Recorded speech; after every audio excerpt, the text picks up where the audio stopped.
नमस्कार दोस्तों, कैसे हैं आप लोग। मेरा नाम सौरभ कुमार है और मैं आप लोग को यहाँ पर बीपीएससी का मेंस प्रीवियस ईयर क्वेश्चन पढ़ा रहा हूँ। ठीक है, जो कि आपका केबीसी नैनो किताब से और जो भी इसमें क्वेश्चन प्रीवियस ईयर दिया गया उसका जो भी आंसर लिखा गया उसी को हम लोग लाइन बाय लाइन पढ़ रहे हैं। ठीक है, तो आज का हमारा जीएस का पेपर 2 होगा बीपीएससी का, और जीएस पेपर 2 का सेक्शन 1 भारतीय राज्य व्यवस्था का क्वेश्चन होगा। ठीक है, तो आज हम आपका क्वेश्चन नंबर 20 पढ़ेंगे। तो भारत में निर्वाचन आयोग की शक्ति और कार्यप्रणाली एवं स्वतंत्र और निष्पक्ष चुनाव में इनकी भूमिका का परीक्षण कीजिए, जो कि आपका क्वेश्चन 53वां से 55वां बीपीएससी 2012 में पूछा गया था क्वेश्चन। ठीक है, तो क्वेश्चन 20 आपके सामने आ गया। तो भारत के निर्वाचन आयोग की शक्ति, तो भारत के निर्वाचन आयोग की शक्ति और कार्यप्रणाली एवं स्वतंत्र और निष्पक्ष चुनाव में इनके भूमिका का परीक्षण कीजिए। ठीक है, तो भारतीय संविधान का आर्टिकल, भारतीय संविधान का आर्टिकल 324 निर्वाचनों के लिए मतदाता सूची तैयार कराने और चुनाव के संचालन का निर्देशन और नियंत्रण का अधिकार एक स्वतंत्र निर्वाचन आयोग को देता है। संविधान के आर्टिकल 324 के ये शब्द बहुत ही महत्वपूर्ण है, क्योंकि ये निर्वाचन आयोग के चुनाव से संबंधित हर बात पर अंतिम निर्णय करने की भूमिका सौंपता है। ठीक है, तो भारतीय संविधान का आर्टिकल 324 निर्वाचनों के लिए मतदाता सूची तैयार कराने और चुनाव के संचालन का निर्देशन और नियंत्रण का अधिकार एक स्वतंत्र निर्वाचन आयोग को देता है। और संविधान के आर्टिकल 324 के ये शब्द बहुत ही महत्वपूर्ण है, क्योंकि ये निर्वाचन आयोग के चुनाव से संबंधित हर बात पर अंतिम निर्णय करने की भूमिका सौंपता है। ठीक है, भारत के निर्वाचन आयोग, तो भारत के निर्वाचन आयोग की सहायता करने के लिए प्रत्येक राज्य में एक मुख्य निर्वाचन अधिकारी होता है। निर्वाचन आयोग स्थानीय निकायों के चुनाव के लिए जिम्मेदार नहीं होता है। इसके लिए राज्यों में राज्य निर्वाचन आयुक्त नियुक्त होते हैं। ठीक है, राज्य निर्वाचन आयुक्त आपके नियुक्त होते हैं। ठीक है, भारत का निर्वाचन आयोग, तो भारत का निर्वाचन आयोग एक सदस्यीय या बहुसदस्यीय भी हो सकता है। 1989 तक निर्वाचन आयोग, तो 1989 तक निर्वाचन आयोग एक सदस्यीय था, लेकिन अक्टूबर 1993 से निर्वाचन आयोग को 3 सदस्यीय बना दिया गया, जिसमें एक मुख्य निर्वाचन आयुक्त तथा 2 अन्य निर्वाचन आयुक्त होते हैं। निर्वाचन आयोग के प्रमुख कार्य, तो निर्वाचन आयोग के प्रमुख कार्य वह मतदाता सूचियों को आदतन तथा निर्माण करने के काम की देखरेख करता है। वह चुनाव का समय और चुनावों का पूरा कार्यक्रम तय करता है। तो निर्वाचन आयोग को स्वतंत्र और निष्पक्ष चुनाव कराने के लिए निर्णय लेने का अधिकार है। तो निर्वाचन आयोग को स्वतंत्र और निष्पक्ष चुनाव कराने के लिए निर्णय लेने का स्वतंत्र अधिकार है।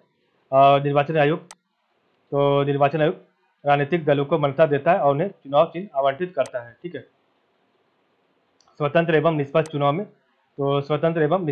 में, चुनाव आयोग की भूमिका क्या होती है। तो आयोग के पास सीमित कर्मचारी एवं अधिकारी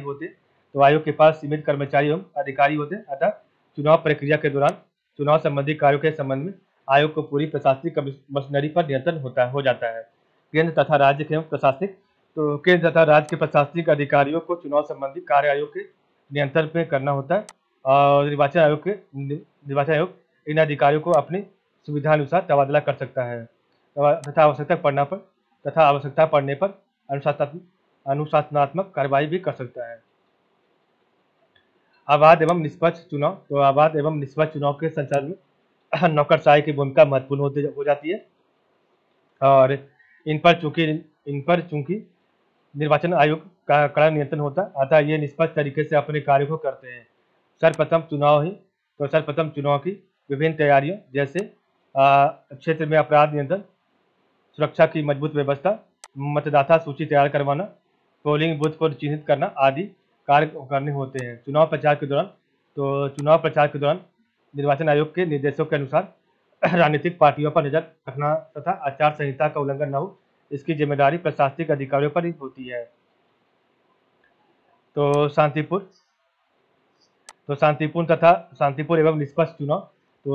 एवं निष्पक्ष चुनाव के लिए यह आवश्यक है कि भयमुक्त वातावरण बने तथा बूथ कैप्चरिंग आदि की घटना न हो। इसके लिए प्रशासन को सतर्क रहना पड़ता है। इन कार्यों के लिए स्थानीय प्रशासन को पुलिस के अलावा केंद्रीय पुलिस बल भी उपलब्ध कराई जाती है, ताकि प्रशासन किसी भी परिस्थिति से निपटने के लिए सक्षम हो सके। चुनाव के बाद चुनाव के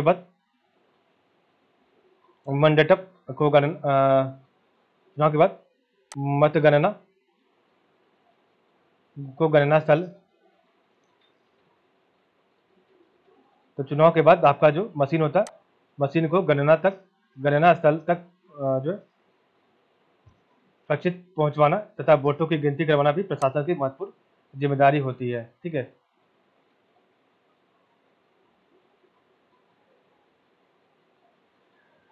स्वतंत्र एवं निष्पक्ष चुनाव संबंधी कार्य, तो चुनाव संबंधी विभिन्न तैयारियों का अंजाम देना, भयमुक्त वातावरण तैयार करना, आचार संहिता का पालन करवाना, चुनाव के दौरान राज्य पुलिस एवं केंद्रीय बलों का प्रयोग कर शांतिपूर्ण चुनाव करवाना और चुनाव उपरांत वोटों की गिनती करवाना। ठीक है। नेक्स्ट आपका जो है यहाँ पर इंपॉर्टेंट पॉइंट को याद करने के लिए इस क्वेश्चन को करने का, तो आर्टिकल 324 के अनुसार संसद एवं प्रत्येक विधान परिषद के निर्वाचनों के निर्देशन नियंत्रण निर्वाचन आयोग का अधीन होता है। 1989 तक 1989 तक निर्वाचन आयोग एक सदस्यीय था और 1993 से मुख्य निर्वाचन आयुक्त के अलावा 2 निर्वाचन आयुक्त होते हैं। ठीक है। तो कल हमारा क्वेश्चन नंबर 21 होगा। ठीक है। तो आज के लिए बस आप लोग का बहुत बहुत धन्यवाद।